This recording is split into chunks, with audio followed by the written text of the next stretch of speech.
Good morning, judges. We're barely awake 2897. We're from Garrison Forest School, which is an all-girls school in Owings Mills. This year, we have 10 students on our team, including 4 coders and 6 builders.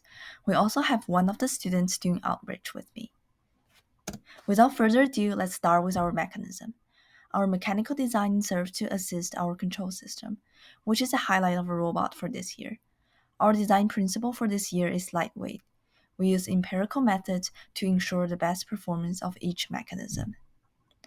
Because of COVID, we need to work remotely and do online collaboration during the season, and digital design was necessary to make the designing the robot possible.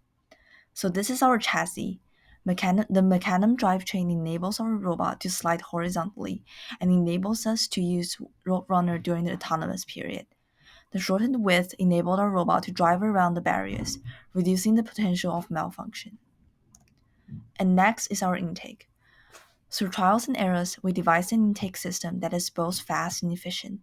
The inclination of the ramp and the inclination of the container are all adjusted so that the robot can pick up fries from different angles easily and make sure the fries do not fall out of the container. The elevator. We use a continuous elevator to lift freights because it requires less torque and less rigid support. We also consider the cascade elevator as the other option, which can carry out synchronized motion for all stages, but requires actuators with shorter strokes and higher force. We also have an encoder-controlled foam wheel that is used to turn our carousel. Next is our coding. Our highlight for coding this year is the use of various sensors, cameras, and the integration of those into the Roadrunner system. So let's start with our sensors. We have one color sensor and two 2-meter distance sensors. For color sensor, we use it because when we are trying to pick up another flight during the autonomous period, we realize that it is really easy for us to pick up 2 by accident. To avoid this from happening, we added a color sensor to detect whether the robot had successfully picked up a flight from the warehouse.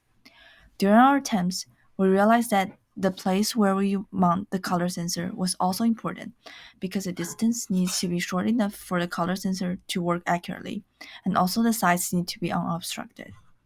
And then are the 2 distance sensors. They're used to detect the distance between the robot and the shipping hub to avoid it from bumping into the shipping hub. Within a certain range, the robot would stop and make finer adjustment itself. And then are our 2 cameras.